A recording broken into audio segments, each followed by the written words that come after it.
ছুটির দিনের ছোট্ট একটা ব্লগ নিয়ে আপনাদের মাঝে হাজির হলাম। তো ভিডিওটা ভালো লাগলে অবশ্যই লাইক কমেন্ট শেয়ার করবেন আর সম্পূর্ণ ভিডিওটা দেখার অনুরোধ রইল। হ্যালো গাইজ, আসসালামু আলাইকুম। কেমন আছেন সবাই? আশা করছি সবাই ভালো আছেন। আলহামদুলিল্লাহ আমরা সবাই ভালো আছি। তো সকাল সকাল উঠেই কিন্তু আজকে দিয়া তসিফের জন্য ভাত ভাজি করতেছি, কারণ ওরা চা আর পরোটা খাইতে খাইতে মানে বিরক্ত হয়ে গেছে। তো তসিফ অনেকদিন যাবতীয় খাইতেছিল না, তাই ভাবলাম যে আজকে ওদেরকে ভাতটা ভাজি করে দিই, ওরা মজা করে খাবে। আর আজকে আমার একটু তাড়াহুড়া আছে, তাই আমি ওদেরকে শর্টকাট নাস্তা দিয়ে দিলাম।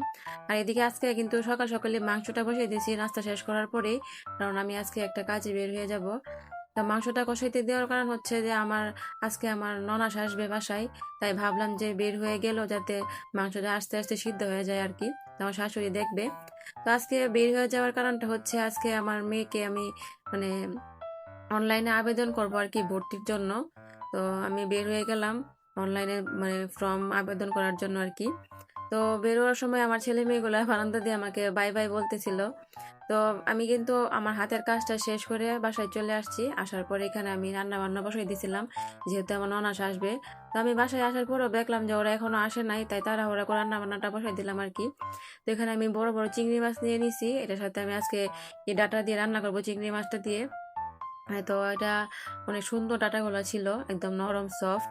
তো বেশিক্ষণ লাগে নাই তরকারিটা হইতে, কারণ একদমই নরম ছিল। তো এগুলা মানে এটা হওয়ার পরে আমি বেগুন নিয়ে নিয়েছিলাম। এগুলা হচ্ছে মানে লাফা বেগুন আর কি।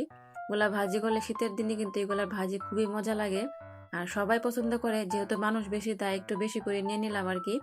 তো ভাজিটা কিন্তু অনেকটা মজা হয়। আমি সব মশলা দিয়ে ভালো করে মাখাই, তারপরে আমি তেলে ভালো করে ফ্রাই করে নেবো আর কি। পুড়ে গেলে কিন্তু এটা মানে টেস্টটা নষ্ট হয়ে যাবে। একটু হালকা কম তেল দিয়ে একদম ভালো করে মানে ভেজে নিতে হবে আর কি। আর এটার বিশেষ কারণটা হচ্ছে, যদি আপনি বেগুনটা ভালো করে মাখায় রাখেন তাহলে কিন্তু মানে তেলটা আপনার কম লাগবে। এটা হলো একটা মানে টিপস আর কি। তো আপনারা চাইলে ট্রাই করে দেখতে পারেন। আর এদিকে আমার আমার মানে রান্না বান্না শেষ হয়ে গেছে।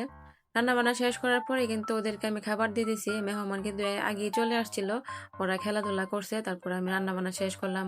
তারপরে আবার ওদেরকে খাইতে দিয়ে দিলাম। এর মধ্যেই কিন্তু সন্ধ্যা হয়ে গেছে। এখন প্রায় সন্ধ্যার দিকে চলে আসলাম, কারণ একটু ব্যস্ত ছিলাম আজকে, তাই আর ভিডিও শুট নেওয়া হয় নাই আর কি। তো ওদের দুষ্টামি আমি আজকে মানে ভিডিওতে দেখাইতে পারলাম না আপনাদেরকে, কারণ আজকে একটু বেশি ব্যস্ত ছিলাম। দিয়ার ভর্তির ব্যাপারে একটু দৌড়াদৌড়ি করলাম, তারপরে ক্লান্ত ছিল শরীরটা একটু। তো ভিডিওটা আপনাদের ভালো লাগলে অবশ্যই কিন্তু লাইক কমেন্ট শেয়ার দিবেন, আর শেয়ার করে দিয়ে অন্যকে দেখার সুযোগ করে দেন। তো এখানে কিন্তু আমার ভিডিওটা প্রায় শেষ পর্যায়ে চলে আসছে। তো দুষ্টামির ফাঁকে আমি কিন্তু দিয়াকে পড়তে বসাই দিছি, কারণ পড়াতে তো হবে, কারণ ওর পরীক্ষা সামনে। তো ওরা অনেকটা ক্লান্ত হয়ে গেছে, সারাদিন আছে খেলাধুলা করছে। তো আমার ভিডিওটাও প্রায় শেষ পর্যায়ে চলে আসছে। আপনারা সবাই ভালো থাকেন, সুস্থ থাকেন, আর আমাদের জন্য অবশ্যই দোয়া করেন। আল্লাহ হাফেজ।